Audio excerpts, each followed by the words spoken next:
All right, Shalom.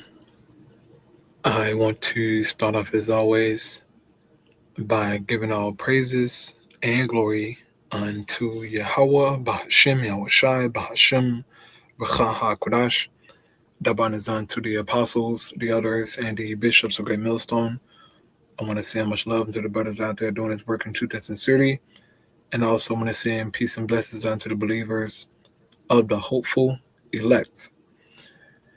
And as you can see, the name of this Thursday Live is going to be Discerning Both Time and Judgment. And I got this quote here from the scripture, Ecclesiastes chapter 8, verse 5, in which I read, Lord willing, here in a bit. But I wanted to go over a few videos here in this lesson,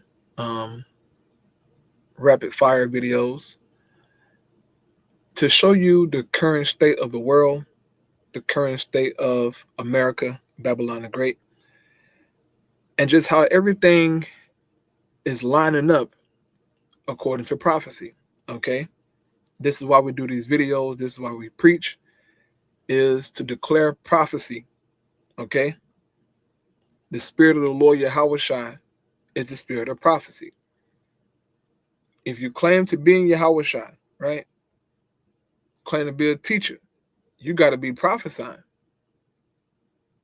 That's a sign. Okay, you got to be a prophet. You got to prophesy. All right, it's in the name, prophet, right? But a lot is happening, man. Okay, and I wanted to show and share these videos with you brothers and sisters out there, and I pray that it's edifying. I'm trying to go through this as quickly as possible, because it's late. I got to get up for work in the morning and everything, but hey, work got to be done.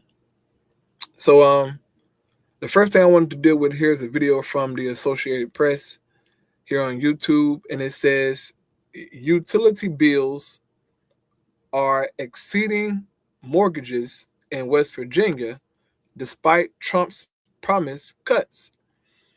So as you can see here in this still shot of this video, this utility bill is $1,218.67. Okay, utility bill, bro. That's somebody's rent. Okay, that is someone's rent, man. And this is a utility bill. But hey, you get what you vote for, right? You Edomites who are crying and complaining that life is getting hard for you, shut up. Okay? Shut up. Don't try to renege now, as you see in Tucker Carlson, Theo Vaughn. All of these Edomites are reneging on Trump now because everything that he promised not to do, he's doing it. And they're surprised. They're shocked. Oh my God, I can't believe Trump is doing this. Oh my God, he's a madman. Oh my God, he's a con. He's a liar. When has Trump not been a liar?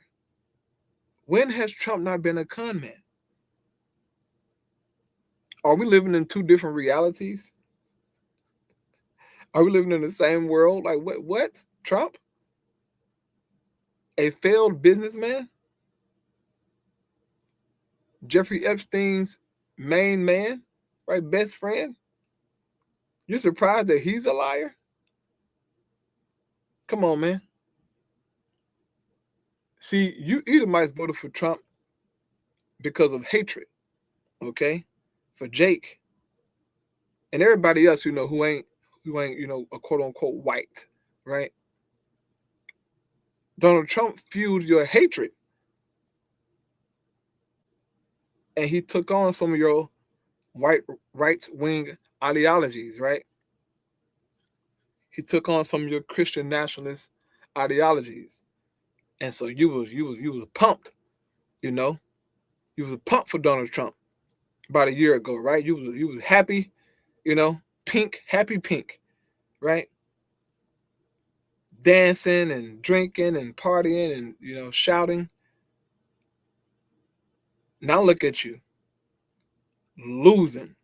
You've been losing, Esau, but it's more evident now because you're on social media crying. Okay, and I'm gonna show a video of you Trump supporters who have regretted your vote. You know, all praise you. How about you? I was shot, man. But let's play this video here. Here we go. Hold up. Right, here we go. $1,218.67. Yeah, for one building. The rising cost of utilities definitely does have some effect on the reason we're going to just under one roof. After we went through our first year, we looked at the electric bill, we looked at the rent, we realized we were not going to make enough money.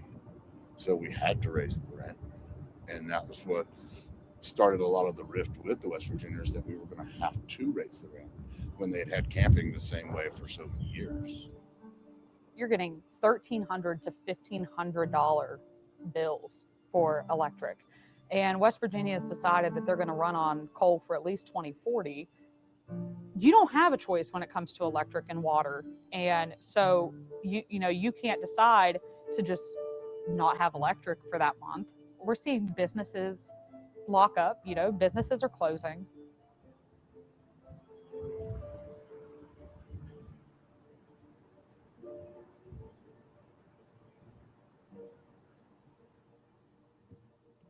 I try to stay so positive and look towards the future, and bigger plans. But sometimes it's just so sad, walking down there, seeing it. Womp, womp, womp. Womp, womp, womp. Who gives a damn? Who gives a damn? Okay. Your country is finished, Esau. Your time is up, man. You're crying because you know what's coming. You can feel it. Okay? The Most High got you Edomites losing. Okay? Bugging out. Strung out. Unaliving yourself. Confused. Right? Because you don't know the outcome of America. You thought Trump was going to come in and, fulfill his promises on day one, right? On day one, he's going to lower the groceries. I'm going to stop the Ukraine war. I'm going to do this on day one. 24 hours, I can make this happen. Now look at you. Crying on TV. Looking ugly, right? All praise Yahweh Ba'Hashem Yahushua. The water Yahweh Ba'Hashem Yahushua. This is on the beginning, Esau. Okay? Your world is crumbling. Your world is crumbling, man. And it's a beautiful thing to see. Okay? When Esau cry, I get energy. I get an adrenaline rush. Okay? I get a rush from it. It's time. Okay? It's time, man. And it's not that Esau hasn't been, struggling, right? But it's more evident. Because of social media, we get to see more videos, right? More footage of these Edomites complaining and crying and suffering. They don't know the future of Babylon. And now all of a sudden they're reneging on Trump. All of a sudden, right? Here we go. From here down was counters. I had an ice cream freezer, and then I had my bakery case. I was getting ready. Like I had a bunch of stuff made up and everything, and was getting ready for Valentine's Day, because holidays were $700 to $1,000 days. So I would have had the money. If I could have just got 2 days, just 2 days. We closed down on the 12th. The electric being so high made me struggle on pretty much everything else. Once I got behind, it was like I could not dig out of that hole. And every time I would pay a big lump sum, then the next bill would come in and it would be even higher. We're in the Antique Mall, Ravenswood Antique Mall. And we are coming back to my booth where I'm going to have some of my baked goods. At one point, I had 5 employees. 3 lost their jobs the day that I closed because I was down to 3 for the winter because I knew. And we lost our only source of income at that time. 14 months ago, we opened up this small gallery here, which is only 1,900 square feet. We just love it here. But the problem is we're getting really beat up with the high energy costs. This small gallery, I keep the temperature down kind of low, and I'm still paying $700, $800 a month. The power company, I've called several times, and I told them, look, I'm a senior citizen, I'm 71, I'm an artist, and I have a gallery, and I'm trying to help the community. Is there any program that can help us to help our community? She says, I'm sorry, we really don't have that.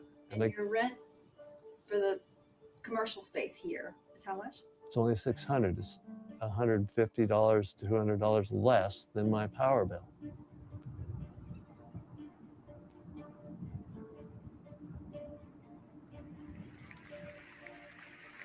The inflation crisis was caused by massive overspending and escalating energy prices. And that is why today I will also declare a national energy emergency. We will drill, baby, drill. I find it fascinating that, you know, they go and they give him a trophy saying he's the friend of a coal miner. Our coal miners are dying of black lung. They don't have clean water. They can't feed their children. Their schools are closing. Their electric bills are through the roof, and they can't afford groceries. You know, where's the trophy for us? We are energy rich. I mean, they come through, tore up our land. We kept hearing, we're going to, the coal mines, the coal mines, the coal mines. I love the current administration, but what about the coal mines? If they're digging, baby, digging, I don't see it here. I've had to close down 2 stores because I can't afford rent. You have a gas bill, you have an electricity bill, you have water bill, you have sewer bill, okay? I can't afford all that plus pay $2,000 a month rent. Your utility bills are more than your rent is. And you know, we are a red state. I don't want us to be the left behind state anymore, I guess I should say.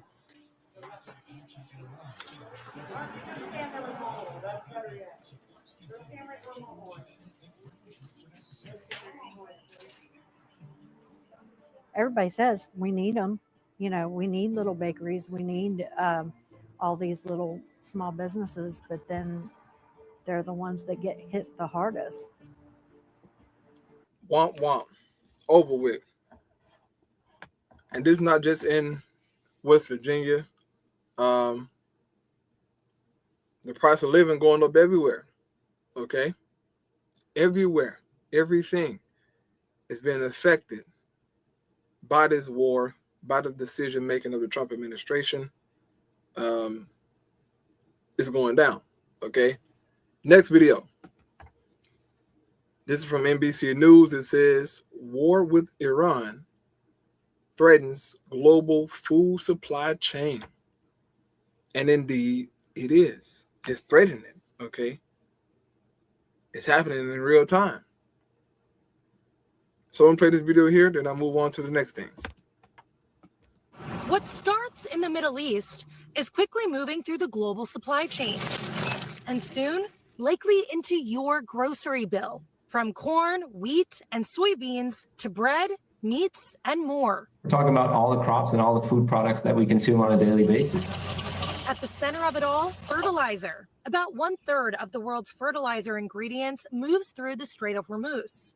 Now, ships only getting through that key route in a trickle, causing a spike in fertilizer prices, with urea a major component at its highest price since 2022. Anything that is grown and that requires fertilizers, which is most of everything that we consume, is potentially affected across the world. The ripple effects are going to be quite significant. In Kenya, farmers are lining up early in the morning, hoping to secure just a few bags of fertilizer. This farmer saying fertilizer shortages are already making it harder to plant. And the World Food Program warns an extra 45 million people are at risk for acute hunger this year. Price rises will be passed on to ordinary families who often are already struggling. Concerns growing in the United States as well. Already, about 13% of households are food insecure here, with more than 7 million facing very low food security. Higher diesel prices adding even more pressure too, raising the cost of not only running farm equipment, but also transporting food to stores.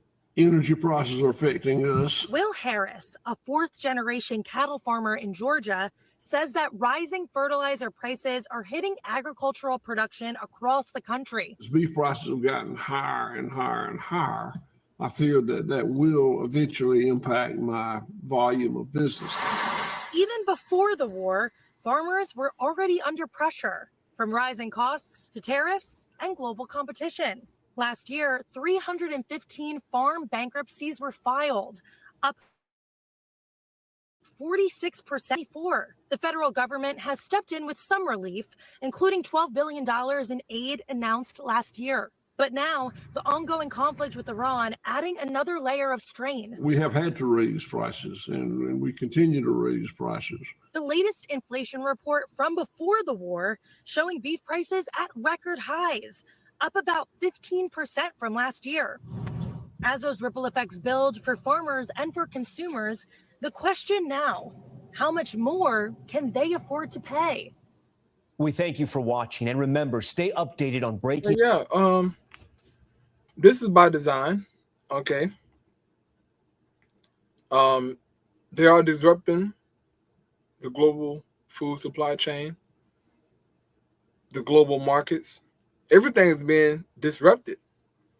And it seems as if it's on purpose, man. It seems as if they're trying to collapse this system, right? That could very well be the case. And that's how it's looking, man. Everywhere around the world, people are suffering, okay? Gas crisis everywhere. It's bad everywhere. As you see here from DW News, it says gas crisis hits thousands of Indian migrant workers. This is everywhere. So what we're seeing happening right now is a global issue, right? Which made me think about 2nd Ezra 15, and Most High say he's going to bring plagues upon the world, right? This could very well lead to that, man. So my next video, okay?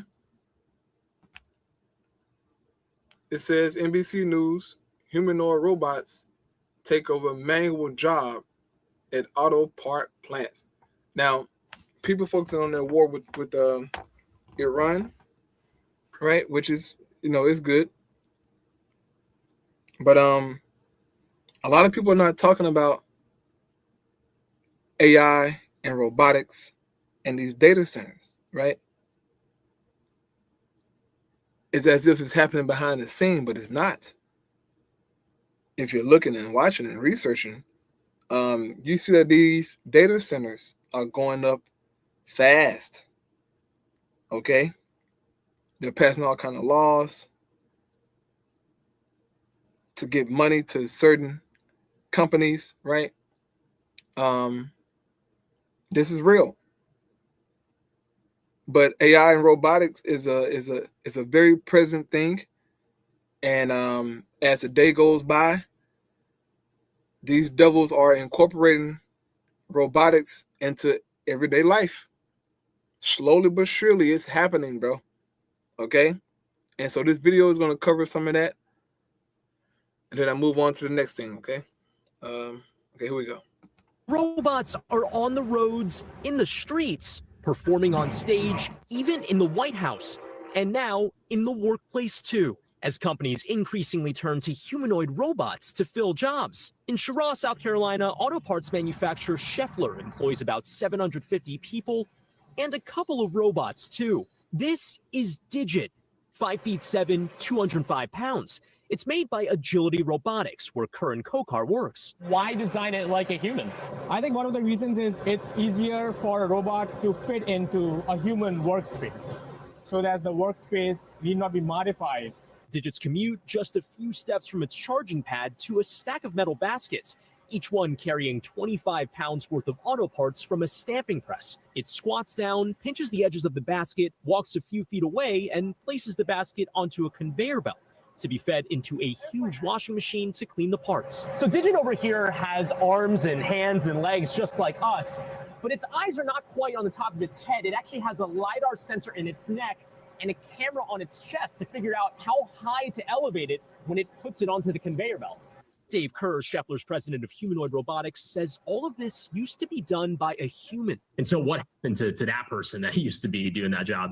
That particular person was reskilled. So reskilled to, we would call it upskilling to a more favorable job or a higher tech job. Schaeffler's plan is to use robots like Digit across its 100 plants in monotonous, repetitive, often physical jobs. So we expect our employment to remain quite the same, and we will move folks up, the humans up, and we will bring in and backfill them with these humanoid bots. In the workplace, that will mean displacement, not necessarily replacement, says Indeed economist Laura Ulrich. There's no doubt that the lowest level of tasks that robots will be able to do first will displace some lower skilled, lower wage workers, and hopefully companies will upskill those workers or reskill them so that they can remain employed in the company. The bigger threat to jobs right Nope, they're gonna get laid off.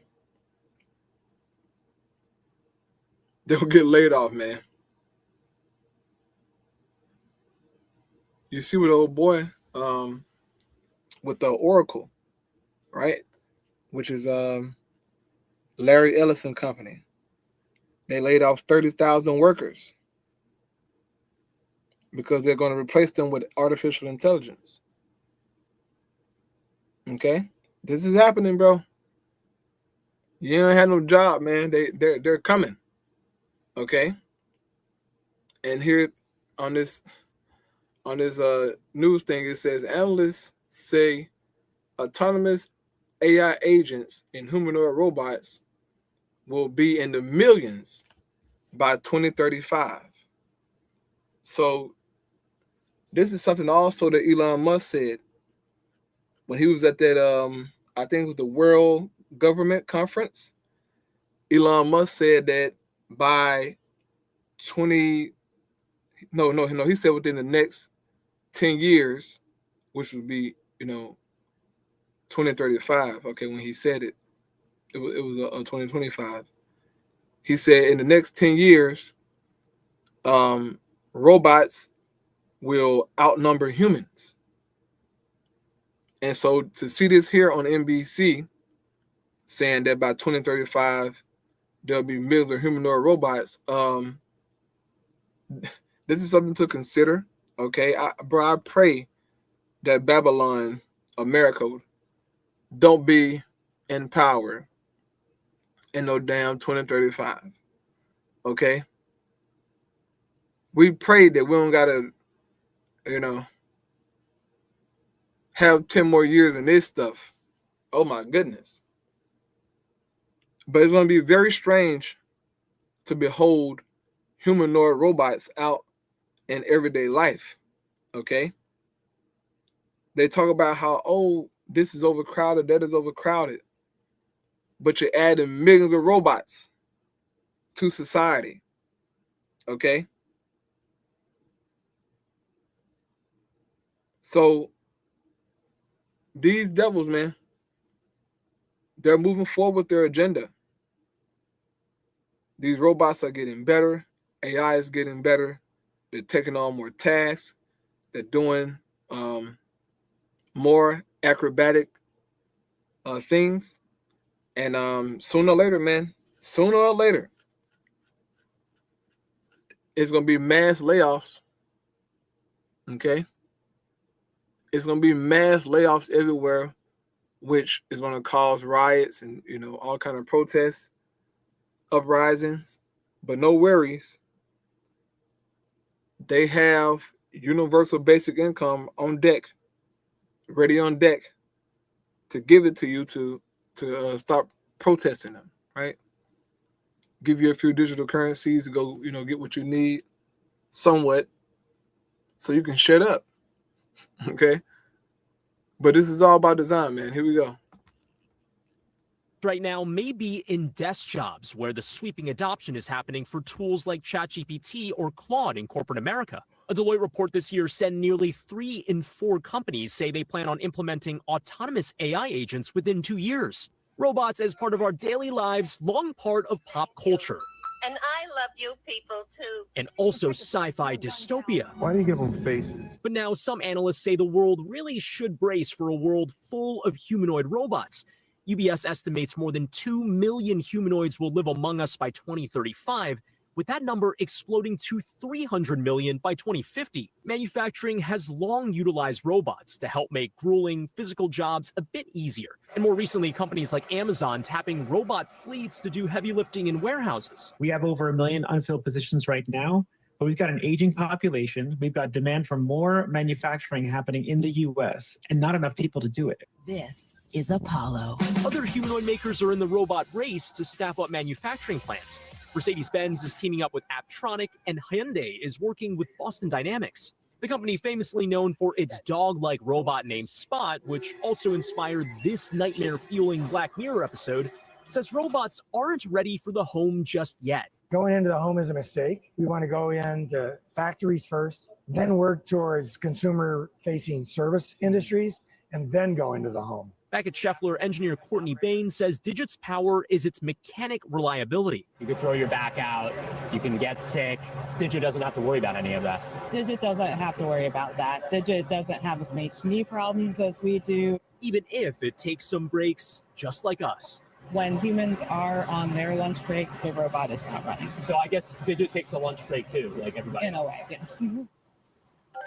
Okay, Digit takes a lunch break. So then, okay, does Digit eat? Does Digit talk? No. Is Digit more No. efficient? And is Digit safe? Brian Chung, who, by the way, is joining us now.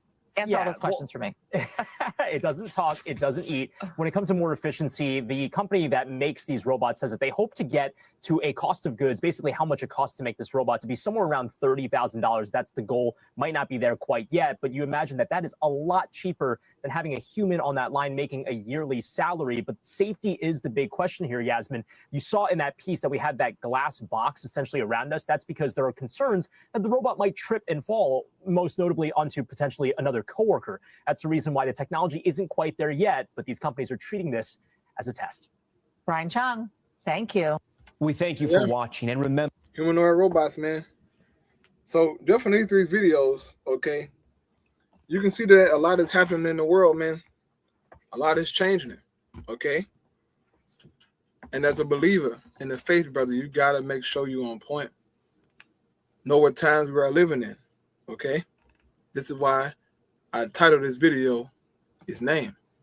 But I want to read the scripture here in Ecclesiastes 8:5, which pretty much I gave it my title. But it says, whoso keepeth the commandment shall feel no evil thing. What commandment? The scriptures, the laws, all the scriptures, right? Whoso keepeth the commandment. Keeping it is you enduring. You're fighting the good fight of faith. Those individuals shall feel no evil thing, because evil things are coming. We see what's happening, right? It says, and a wise man's heart, meaning his mind, discerneth both time and judgment. You got to know how to discern the times, man. Paul says that knowing the time, it is high time to wake out of sleep. You can't get caught in the, the confusion of this world. All right, the things of this world. Discern the time and judgment, bro. The Heavenly Father is working. Okay, So as a believer, you got to constantly examine yourself, constantly check yourself, okay? Whether you be in the faith, as Paul said. That's an individual thing. Now, granted, you got brothers and things of this sort, that have helped you out, right? But ultimately, it's on you to make the correction, okay? It's on you to take time out and do the working on yourself, right? Don't neglect yourself, man. That can happen. You gotta fix yourself first, right? Even your Howard Shy goes into that. You gotta beam in your eye, and you're trying to take out some of your brother's eye. All right? It don't work like that. Gotta get yourself together first, then you can go help and fix somebody else. Okay? But the point being is discerning both time and judgment. You can't be foolish, man. Paul speaks about that in Ephesians chapter 5. Okay? Not being fools, but being wise, man. Understanding the will of the Lord. When things truly go left in this society, man, things get bad, bro. You want to be confident, right? That you have done the will of the Lord. You want to be confident, man. You don't want to be unsure going into trouble, right?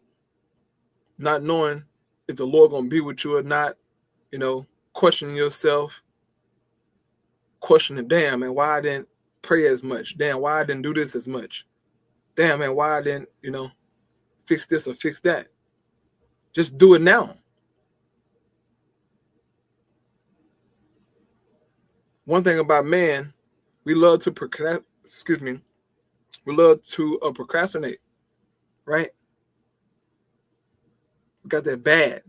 Not every person, right? But most people got that bad, man. Putting things off from day to day. Sirach chapter 5 speaks about that, right? Putting off from day to day. Don't do that, man. Because you don't know the time. You don't know the day, right? But you got to draw from the times that we're in. Put two and two together like, okay, man, okay, we got a global food supply chain shortening, being disrupted, prices going up, man, utility bills going up. Okay, you got damn humanoid robots everywhere, right? There's protests, it's all kind of stuff happening. Gas going up. What's happening? The Lord is at work, man. At every turn, there's problems. We showed you the Most High doing this stuff, bro. At every turn, it's problems. It's complainings. It's mournings, okay? Because Babylon is circling and drain. Which leads me to my next video here. Real quick, this is from TYT Sports. It says, reality slaps Trump supporters in their faces and they can't cope, right? These Edomites, okay, who were driven by hate to support Trump are now regretting their vote, so to speak, right? They're reneging. As I was saying in the beginning, Tucker Carlson, Alex Jones, Megyn Kelly, all these Edomites who were there to support Trump and say vote for Trump and campaigning with him. Now all of a sudden they're bamboozled by, oh my God, I've been duped, I've been fooled. Shut up. You knew Trump was a con man before you voted for him. You voted for him because you're driven by hate for Jake, man. Esau want to see Jake suffer, okay? He want to see Jake suffer. He don't want to see Jake, working or, with him on the job, right? He hate DEI. But let's watch a few of these clips of these Edomites cry and complain, right? That life is getting too hard for them. But they ain't seen nothing yet. I think the hardest part about all of this is that middle-aged, I didn't think I could get fooled again by politicians, not after W, which I voted for. I voted for peace in independent parties every election since then. And I'm still processing the fact that I've part of the demographic that ushered this into power. Now we're sending our kids to die in war again. Over nukes. Not weapons of mass destruction. That was never going to work. It's full-blown, maybe potentially nukes this time. I hate myself. MAGA voter regret. Let's talk about it. Let me preface by saying that I am not making this video to elicit any sympathy or any pity from anyone, but it's just, it's one of these days that it's a stark reminder to me about the remorse, regret, and some of the guilt that I feel over having supported Trump and MAGA, not just as a mere voter, but someone who was an activist, who was a pundit, who worked on the Trump campaign, who donated to the Trump campaign, someone who was an unapologetic and public Trump and MAGA supporter as I was. And as the president threatens war crimes and probably nuclear war. Game, though. Game, yeah. Play for the last Ultra. Now let's go.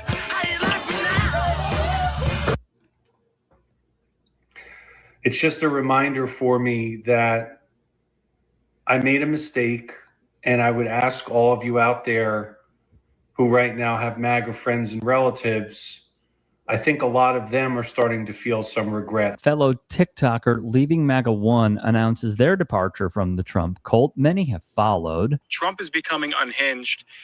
And for those that want to unfollow me for saying it, go right ahead. I voted for him 3 times.